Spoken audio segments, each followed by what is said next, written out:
J'apprécie beaucoup nos voisins belges, mais voilà que dans l'actualité ressurgissent des moments sombres de l'histoire de la Belgique. Alors, il ne s'agit pas de salir la Belgique, évidemment. Des événements parfois malheureux ou douloureux, il y en a dans tous les pays du monde. Il faut aussi parfois parler des choses lorsqu'elles sont graves. Alors, de quoi s'agit-il? Il s'agit au sortir de la Seconde Guerre mondiale, semble-t-il, d'adoption forcée. Il s'agit de femmes qui ont été forcées par des institutions religieuses à accoucher et auxquelles on a pris leurs enfants, semble-t-il, si je me fie à l'article, pour les vendre à des familles.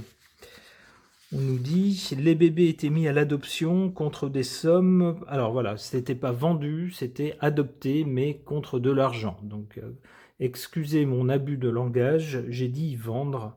Non, mise en adoption contre de l'argent. Voilà ce qu'on nous dit. Contre des sommes pouvant aller de 10 000 à 30 000 francs belges, soit entre 240 et 700 euros de maintenant. On nous dit que ça a pu aller jusqu'à 100 000 francs, et que francs belges, je suppose, et on nous dit qu'à l'époque, ça représentait beaucoup, beaucoup d'argent. Alors évidemment, il s'agit de maltraitance vis-à-vis de ces femmes. C'est une tragédie, j'imagine, lorsqu'on est une femme, qu'on vous prenne votre enfant. Je ne peux pas imaginer un truc aussi épouvantable. Donc je trouve ça très perturbant. Je ne sais pas quoi en penser. Il semble que les institutions religieuses, ma foi, à part reconnaître les faits, que peuvent-elles dire de plus là-dessus? Eh bien, j'aimerais interroger les cartes à ce sujet. J'interroge le tarot de Marseille.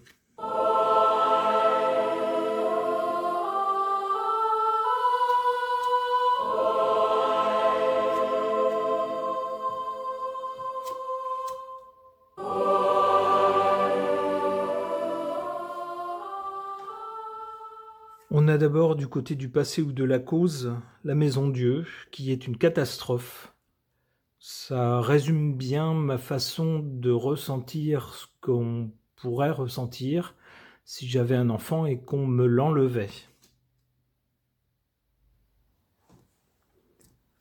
En carte centrale, pour le présent, on a cette carte de la papesse.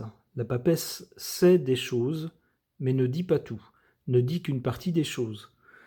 On peut craindre concernant ces faits que seule une partie des faits soit révélée. Alors peut-être que justement, comme on a des preuves de certains enlèvements, euh, oui, du rapt de certains enfants, et puis du fait qu'ils ont été proposés à l'adoption contre des sommes d'argent, on est obligé d'admettre les faits. Mais peut-être qu'on ne connaît pas l'ampleur de ce trafic, si j'ose dire.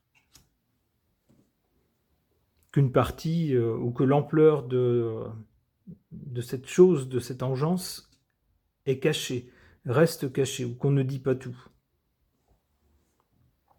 Même chose aussi, on ne nous révèle pas les noms des clients. On ne nous dit pas qui dans cette organisation qui tirait les ficelles, etc. Vous voyez, il y a des choses qu'on ne dit pas, en tout cas dans l'article. Le résultat ici, on voit, c'est un rapport de force, on peut imaginer, entre les personnes qui s'aperçoivent que leurs parents ne sont pas leurs parents génétiques, qui veulent savoir la vérité, qui veulent savoir d'où elles viennent. Également sans doute des mamans inconsolables qui se battent pour savoir ce qui est advenu de leur enfant. Et puis de l'autre côté, peut-être des gens qui se sont trouvés dans cette organisation, qui eux, évidemment, n'ont pas du tout intérêt à ce que les choses soient sues.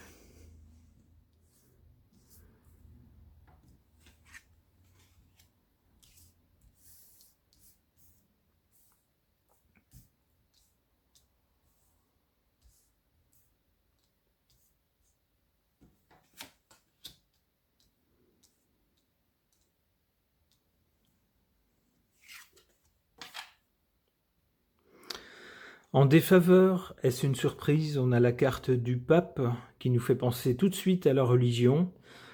Cette affaire, cette malheureuse affaire, a bien pris pied, en tout cas, a été organisée dans le cadre d'institutions religieuses. Il n'est donc pas étonnant de trouver la carte du pape ici en carte défavorable, on comprend bien pourquoi. En carte favorable ici, on a l'arcane sans nom qui note une rupture nette, quelque chose qui s'achève net, on coupe complètement et on passe totalement à autre chose. Alors ça pourrait représenter pour les enfants qui ont été arrachés à leur mère cette rupture nette, c'est-à-dire qu'on a une famille d'origine, mais de laquelle on est coupé pour être placé dans une autre famille. On ne sait, alors dans la plupart des cas sans doute, on ne sait pas, on ne saura jamais la vérité. Et c'est une rupture brutale. Alors cette carte en aspect favorable semblerait nous dire aussi, c'est une interprétation possible, alors je ne sais pas, je m'avance aussi peut-être à l'interpréter de cette façon-là, mais cette carte tendrait à nous dire ne creusez pas trop ces histoires douloureuses. À un moment donné, vous ferez plus de mal que de bien. Si les gens ont maintenant une vie, les enfants peut-être ont une vie heureuse dans leur famille, eh bien ne les rendez pas malheureux en révélant des choses douloureuses. Alors ça peut être le sens de cette carte. Alors cela dit, cette interprétation est discutable.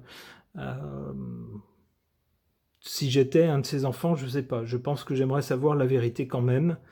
J'en sais rien. C'est une interprétation possible en tout cas de cette carte.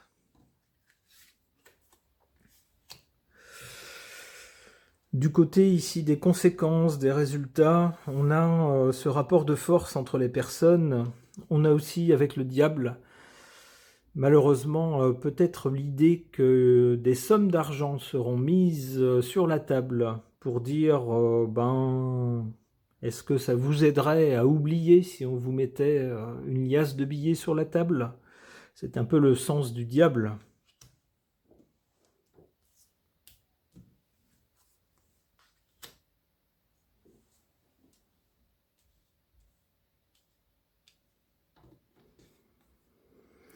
Alors avec le mat, il est possible que face à des propositions financières qui pourraient être faites par certains acteurs de ce trafic, les personnes concernées répondent par un bras d'honneur avec le mat. C'est-à-dire deviennent complètement incontrôlables et leur disent non, vos pièces de métal et puis vos bouts de papier, vous pouvez vous les garder, c'est pas ce qu'on veut, c'est pas ce qu'on vous a demandé.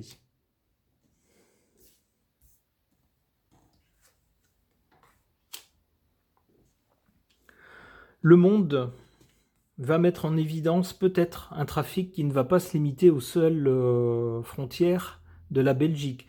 Alors on le sait déjà parce que l'article nous dit que certaines personnes étaient emmenées pour accoucher clandestinement dans le nord de la France. Donc les Français qui auraient voulu tirer un petit peu sur les Belges en disant « Oh là là, il se passe de drôles de choses chez eux, mais pas chez nous », ben vous voyez, c'est raté, hein, puisque là c'est encore pire, notre pays a été complice de cette chose-là. Mais avec cette carte du monde, on a l'impression, alors la Belgique est plutôt relativement un petit pays, on peut dire, avec d'autres pays plus grands à ses frontières. Donc il est possible que ces enfants qui ont été enlevés à leur mère et proposés à l'adoption l'aient été peut-être dans d'autres pays. C'est peut-être ce qu'on va découvrir. Alors si on le découvre, ça ne sera pas tout de suite, hein. On voit la carte n'arrive qu'en 4e position, donc ça ne serait pas pour tout de suite. Ok. Concernant cette malheureuse et triste affaire en Belgique, cette affaire d'enfants arrachés à leur mère, et proposé à l'adoption au lendemain de la Deuxième Guerre mondiale, j'interroge l'oracle de la Voix des âmes.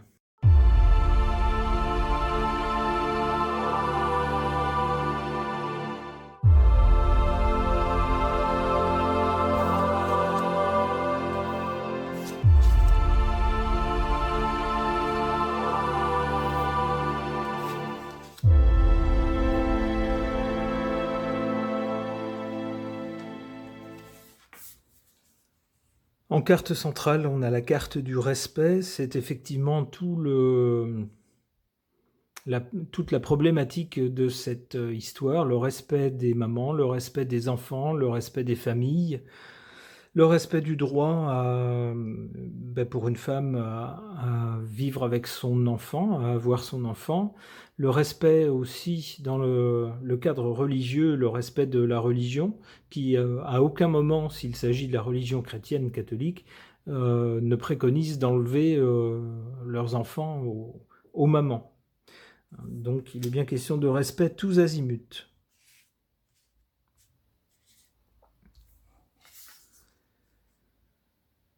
Ici, du côté du passé, de l'origine ou de la cause, on a l'effet miroir. L'effet miroir, ça met en présence deux parties qui se répondent. Alors on peut y voir d'un côté le besoin de certaines familles d'avoir des enfants, et qui peut-être ne pouvaient pas en avoir, et de l'autre côté, sans doute au sortir de la guerre, alors on sait que les pays d'Europe se sont retrouvés très pauvres au sortir de la guerre, de la Deuxième Guerre mondiale. Peut-être certaines mères, alors en particulier des mères célibataires, je ne sais pas s'il y en avait beaucoup à l'époque, mais je suppose que ça existait de tout temps. Alors dans un contexte économique aussi défavorable, ça devait être, on l'imagine, particulièrement difficile financièrement pour certaines mères, et peut-être croyant bien faire, se sont-elles adressées à ces institutions religieuses, ou peut-être d'ailleurs qu'elles n'ont pas eu le choix et qu'on les a placées un peu contraintes et forcées dans ces institutions. En tout cas, l'effet miroir, c'est l'effet entre d'un côté les mamans qui ont, c'est le cas de le dire, donné leur enfant, et puis de l'autre côté, les familles qui ont reçu ces enfants. L'effet miroir, c'est aussi un miroir qu'on pourrait tendre aux institutions religieuses, en disant, vous prêchez la bonne parole, les bons sentiments, mais regardez ce que vous avez fait. On vous met un miroir devant vous. Est-ce que vous croyez que ce que vous avez fait, est-ce que vous croyez que vos actes sont conformes à ce que vous prêchez ?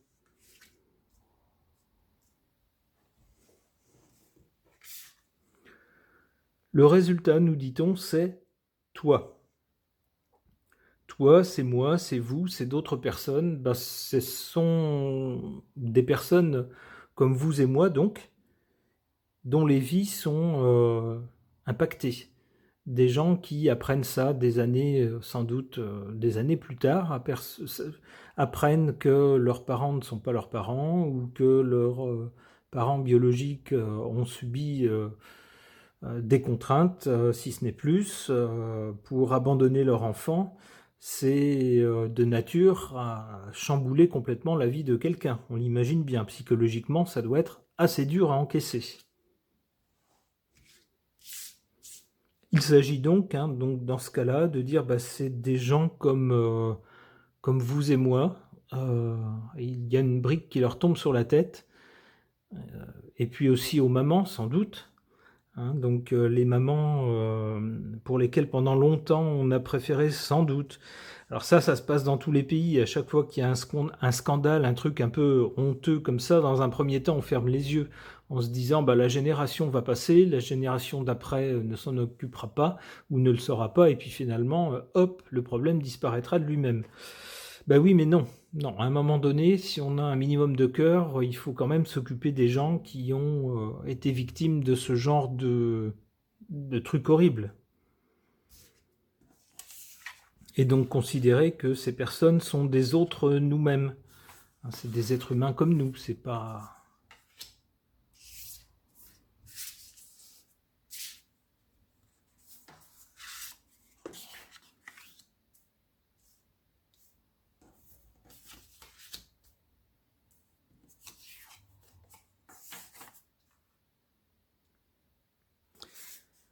En carte faible, ici, ou défavorable, on a l'éducation. Alors, on peut l'interpréter au moins de façon différente. On peut dire aussi que c'est sans doute dans ces institutions religieuses, ce cadre religieux qui devait servir un peu de prise en charge de ces personnes, donc dans une certaine mesure de cadre un peu éducatif, on voit le mal qu'il a fait d'où cette carte en position négative. Et puis l'éducation, c'est aussi apprendre des choses aux jeunes, leur apprendre certaines choses. On ne peut pas tout apprendre, bien sûr. Il y a tellement de connaissances dans le monde, personne ne sait tout. Il faut donc faire un tri, sélectionner ce qu'on va fournir comme information et demander de mémoriser, de comprendre, et puis d'autres informations qu'on ne dira pas, parce qu'on ne peut pas tout dire.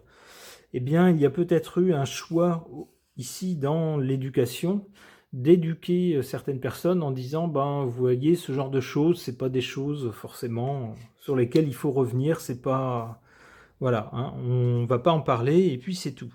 D'où cette carte en position défavorable. En carte forte, évidemment, on a la carte des secrets, c'est évident.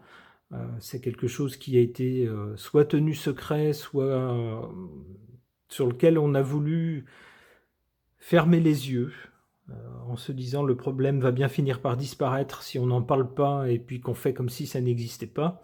Malheureusement, ici la carte, enfin malheureusement pour les gens qui ont pensé ça, heureusement pour les victimes, eh bien non, les choses ne disparaissent pas parce qu'on n'en parle pas.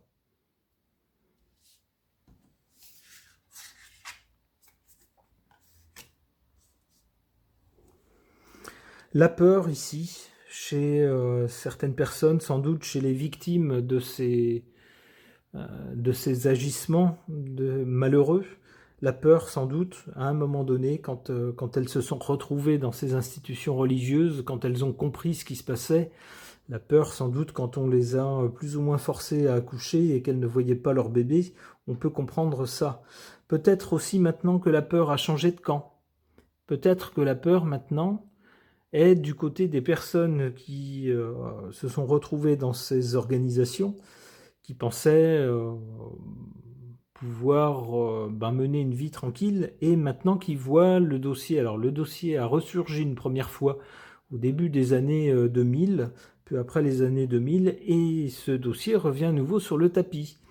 Donc peut-être que chez ces personnes, il commence à y avoir une peur en se disant à quelle sauce on va nous manger maintenant.